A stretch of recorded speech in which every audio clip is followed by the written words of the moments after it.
सासू रेशमीरी, झूले बटाते सासू रेशमीरी, आरी गलवा दे बाग के बीच बाग, झूलण एरी जान देरी, आरी गलवा दे बाग के बीच बाग, झूलण एरी जान देरी, झूल बटा दूं बहू रेशमी, झूल बटा दूं बहू रेशमी, आई गलवा दूं महल के बीच बाग, झूलण की तो टाल से, आई गलवा दूं महल के बीच बाग, झूलण की तो टाल से। ये था हरियाणवी लोकगीत और आज हम जो पाठ पढ़ने वाले हैं उसका नाम है लोकगीत, जो कि पाठ 14 है, कक्षा 6 का, और जिसके लेखक हैं भगवत शरण उपाध्याय। जो लोकगीत शब्द है वो 2 शब्दों से मिलकर बना है, लोक जमा गीत। लोक का अर्थ है साधारण लोग या आम जनता, और गीत का अर्थ है गीत, कि साधारण जनता द्वारा क्षेत्रीय भाषा में गाए जाने वाले गीतों को क्या कहते हैं? लोकगीत। लोकगीत एक निबंध है जो लोकगीत के बारे में है। इस पाठ में यह बताया गया है कि लोकगीतों की क्या विशेषता है, इनका कैसे निर्माण हुआ, कैसे विकास हुआ, आम जनजीवन में लोकगीत का क्या महत्व है। और जो लोकगीत हैं वो त्योहारों पर, जैसे तीज त्योहार, शादी विवाह, बच्चे के जन्म के समय विशेष रूप से गाए जाते हैं। तो आज हम इस पाठ में लोकगीत की सारी विशेषताएं पढ़ेंगे। चलिए पाठ शुरू करते हैं। इस पाठ के प्रारंभ में भगवत शरण उपाध्याय जी बताते हैं कि लोकगीतों की क्या क्या विशेषताएं हैं। लोकगीत अपनी लोच यानी लचक, ताजगी और लोकप्रियता में शास्त्रीय संगीत से भिन्न हैं, यानी अलग हैं। यानी जो लोकगीत और शास्त्रीय संगीत हैं वो दोनों अलग अलग चीजें हैं। लोकगीत सीधे जनता के संगीत हैं, घर, गांव और नगर की जनता के गीत हैं, और इसके लिए साधना की जरूरत नहीं होती। त्योहारों और विशेष अवसरों पर ये गाए जाते हैं। इसके बाद लेखक इन गीतों के रचयिता के बारे में बताते हुए कहते हैं कि इनके रचने वाले भी अधिकतर गांव के ही लोग हैं, क्योंकि लोकगीत गांव में गाए जाते हैं तो इनका निर्माण भी गांव के लोग ही करते हैं, और गांव के लोगों में भी स्त्रियों की इसमें विशेष भूमिका होती है। फिर लेखक बताते हैं कि जो लोकगीत हैं वे बाजों की मदद के बिना ही ढोलक, झांझ, करताल और बांसुरी इन सब की मदद से गाए जाते हैं। फिर लेखक लोकगीत और शास्त्रीय संगीत की तुलना करते हुए बताते हैं कि एक समय था जब शास्त्रीय संगीत के सामने इनको हेय समझा जाता था, यानी नीचा समझा जाता था। अभी हाल तक इनकी बड़ी उपेक्षा की जाती रही, यानी इनका लोकगीतों का, किनका लोकगीतों का निरादर किया जाता था। पर इधर साधारण जनता की ओर जो लोगों की नजर फिरी तो साहित्य और कला के क्षेत्र में भी परिवर्तन हुआ। फिर लेखक बताते हैं कि अनेक लोगों ने विविध बोलियों के लोक साहित्य और लोकगीतों के संग्रह पर कमर बांधी, और इस प्रकार के अनेक संग्रह अब तक प्रकाशित हो चुके हैं। यानी अब जो है सभी लोग इन लोकगीतों की तरफ विशेष ध्यान देते हैं, और इन लोकगीतों के माध्यम से जो हमारी संस्कृति थी, जो हमारी परंपरा थी, वो विलुप्त ना हो जाए, वो खत्म ना हो जाए, इसके लिए इन लोकगीतों का संग्रह कर पुस्तक के रूप में प्रकाशित करने लगे हैं। इसके बाद लेखक लोकगीतों के प्रकार के बारे में बताते हैं। तो लोकगीत अनेक प्रकार के हैं, जैसे आदिवासी गीत, पहाड़ी गीत, देहाती गीत, बंगाली गीत, पंजाबी, राजस्थानी, भोजपुरी, जंगल जातियों के, बुंदेलखंडी और गुजराती। हम एक एक करके इन गीतों के बारे में पढ़ेंगे। सबसे पहले लेखक आदिवासी गीत के बारे में बताते हैं कि ये मध्य प्रदेश, दक्कन और छोटा नागपुर में गाए जाते हैं।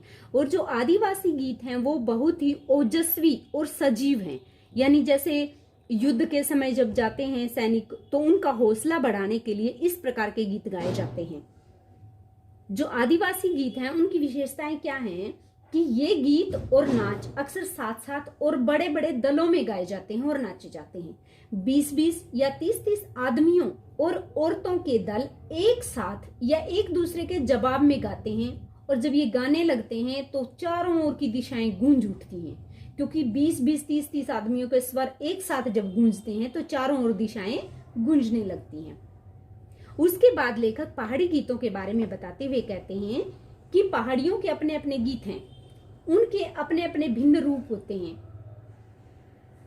जैसे गढ़वाल, किन्नौर, कांगड़ा आदि के अपने अपने गीत हैं और उन्हें गाने की अपनी अपनी विधियां हैं, इसलिए उनका नाम क्या पड़ा, पहाड़ी गीत। इसके बाद लेखक देहाती गीतों के बारे में बताते हैं। वास्तविक लोकगीत देश के गांवों और देहातों में हैं। इनका संबंध देहात की जनता से है। इनमें बड़ी जान होती है। चैता, कजरी, बारहमासा, सावन आदि जो गीत हैं ये मिर्जापुर, बनारस और यूपी के पूर्वी और बिहार के पश्चिमी जिलों में गाए जाते हैं। उसके बाद बंगाली गीत के बारे में बताते हैं कि बाउल और भतियाली बंगाल के लोकगीत हैं। इसके पश्चात लेखक पंजाबी गीतों के बारे में बताते हैं कि जो माहिया है वो पंजाबी गीत है और इन पंजाबी गीतों में हीर रांझा, सोनी महिवाल इनसे संबंधित गीत पंजाबी में गाए जाते हैं। और राजस्थानी गीतों में ढोला मारू के गीत गाए जाते हैं। इसके बाद इन गीतों के विषय के बारे में बताते हैं कि इन गीतों का विषय क्या होता है। इन गीतों का विषय दैनिक जीवन से संबंधित होता है, क्योंकि ये लोक गीत हैं, देहात के गीत हैं, इसलिए इनके विषय भी क्या होते हैं, दैनिक जीवन से संबंधित या रोजमर्रा के जीवन से संबंधित होते हैं। इन देहाती गीतों के रचयिता कोरी कल्पना को इतना मान न देकर अपने गीतों के विषय रोजमर्रा के बहते जीवन से लेते हैं, जिससे वे सीधे मर्म को छू लेते हैं। और फिर उसके बाद रागों के बारे में बताते हैं कि कौन कौन से रागों में ये गीत गाए जाते हैं। पीलू, सारंग, दुर्गा, सावन और सोरठ इन रागों में ये गीत गाए जाते हैं। इसके बाद लेखक लोक गीतों की भाषा के बारे में बताते हैं, क्योंकि जो लोक गीत हैं वो क्षेत्रीय भाषा के होते हैं। राज्य में जो एक क्षेत्रीय भाषा होती है, किसी भी स्थान की जो क्षेत्रीय भाषा होती है, उस भाषा में ये लोकगीत गाए जाते हैं। तो इसलिए जो इनकी भाषा है वो भी साधारण बोलचाल की भाषा होती है। लेखक बताते हैं कि ये सभी लोकगीत गांवों और इलाकों की बोलियों में गाए जाते हैं और इस कारण ये बहुत आनंददायक होते हैं। फिर लेखक बताते हैं कि राग तो इन गीतों के आकर्षक होते ही हैं और इनकी समझी जाने वाली भाषा इसकी सफलता का कारण है। इसके बाद लेखक भोजपुरी गीतों के बारे में बताते हुए कहते हैं कि भोजपुरी में करीब 30-40 वर्षों से विदेशिया का प्रचार हुआ है। विदेशिया एक लोकगीत का प्रकार है। चूंकि भोजपुरी गीत बिहार में गाए जाते थे, बिहार के लोग आजीविका कमाने के लिए विदेशों में जाते थे, तो उनकी माताएं, बहनें और उनकी पत्नियां उनकी याद में जो गीत गाती थी उनको विदेशिया गीत कहा जाता था। इस विदेशिया गीत की क्या क्या विशेषताएं थी उनके बारे में लेखक बताते हैं कि गाने वालों के अनेक समूह इन्हें गाते हुए देहात में फिरते थे। उधर के जिलों में, विशेषकर बिहार में, विदेशिया से बढ़कर दूसरे गाने लोकप्रिय नहीं हैं।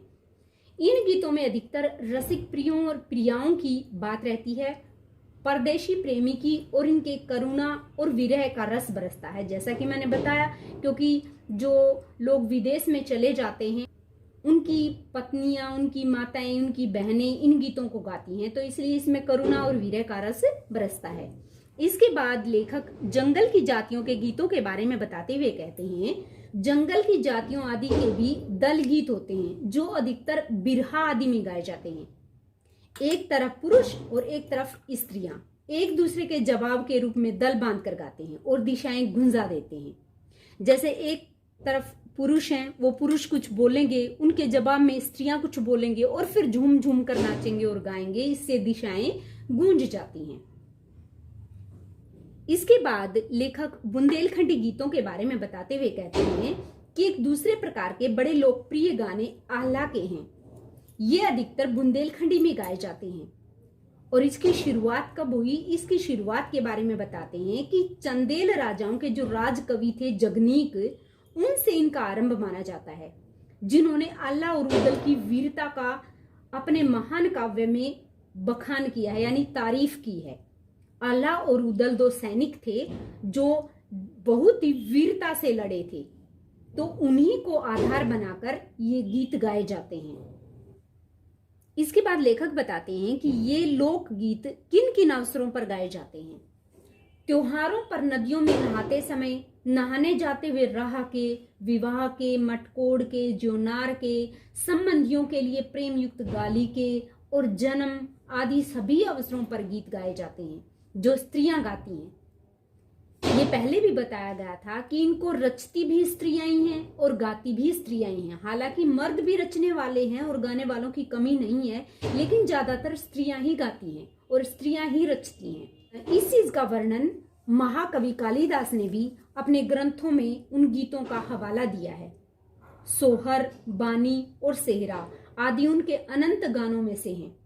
वैसे तो बारहमासा पुरुषों के साथ नारियां भी गाती हैं। बारहमासा एक गीत का टाइप है जो 12 के 12 महीनों में किसी भी महीने में गाया जा सकता है। जैसे सावन के जो गीत होते हैं वो सावन के महीने में गाए जाते हैं, लेकिन जो 12 गीत होता है वो साल के किसी भी महीने में गाया जा सकता है, 12 के 12 महीनों में। इसके बाद लेखक लोक गीतों की एक और विशेषता बताते हैं। क्या? एक विशेष बात यह है कि नारियों के गाने साधारणता अकेले नहीं गाए जाते, दल बांध कर गाए जाते हैं। और आपने भी बच्चों देखा होगा, जैसे हमारे घरों में शादियां होती हैं और या बच्चे का जन्म होता है, तो उस समय बहुत सारी औरतें इकट्ठा होकर उन गीतों को गाती हैं। तो अनेक कंठ जब एक साथ फूटते हैं तो हालांकि उनमें मेल नहीं होता, कोई किसी की कैसी आवाज होती है, किसी की कैसी आवाज होती है, लेकिन फिर भी वो एक साथ मिलकर गाती हैं। और त्योहारों पर और शुभ अवसरों पर ये बहुत अच्छे लगते हैं। गांव और नगरों में गायिकाएं भी होती हैं जो विवाह, जन्म आदि के अवसरों पर गाने के लिए बुला ली जाती हैं। उसके बाद लेखक बताते हैं कि होली या बरसात की जो कजरियां हैं उनकी अपनी एक विशेषता है जो सुनते ही बनती है। पूरब की बोलियों में अधिकतर मैथिल कोकिल विद्यापति के गीत गाए जाते हैं। विद्यापति एक कवि हैं जिनको मैथिल कोकिल की उपाधि मिली थी। उनके गीत पूरब की बोलियों में गाए जाते हैं। और सारे देश के, कश्मीर से लेकर कन्याकुमारी और केरल से लेकर काठियावाड़, गुजरात यानी राजस्थान से उड़ीसा और आंध्र तक अपने अपने विद्यापति हैं, यानी अपने अपने कवि हैं जो इन गीतों की रचना करते हैं। इसके बाद लेखक गुजराती गीतों के बारे में बताते हुए कहते हैं कि गुजरात का एक प्रकार का दलीय गायन गरबा है। दलीय गायन का क्या अर्थ है कि जो एक ग्रुप में गाया जाता है, समूह में गाया जाता है गरबा, और उसमें ताली बजा बजा कर उसका साथ देती हैं, यानी तालियां जो है एक बाजे का काम करती हैं। गरबा के साथ साथ डांडिया भी होता है जिसमें 2 डंडियां हाथों में ली जाती हैं और उनसे इस तरह से एक ताल बनाई जाती है, बजा बजा कर एक विशेष लय में वो बजाती हैं इनको। और अंत में लेखक बताते हैं कि जिस प्रकार गुजरात में गरबा होता है उसी प्रकार होली के अवसर पर ब्रज में रसिया चलता है, जिसे एक पूरे समूह के लोग, खासतौर पर स्त्रियां, उसको गाती हैं। जो गांव के गीत हैं वो वास्तव में अनेक प्रकार के हैं। जीवन यहाँ इठला इठला कर लहराता है, वहां भला आनंद के स्रोतों की कमी हो सकती है। तो इस प्रकार हमने लोकगीत पाठ में देखा कि लोकगीतों की क्या क्या विशेषताएं हैं, उनके कितने प्रकार हैं और उनमें कौन कौन से गीत गाए जाते हैं, किन रागों में गाए जाते हैं, उनका विषय क्या होता है, भाषा क्या होती है, उनके रचयिता कौन होते हैं और वो किस प्रकार गाए जाते हैं। इस प्रकार हमने इस पाठ में लोकगीतों की सभी विशेषताओं के बारे में अध्ययन किया।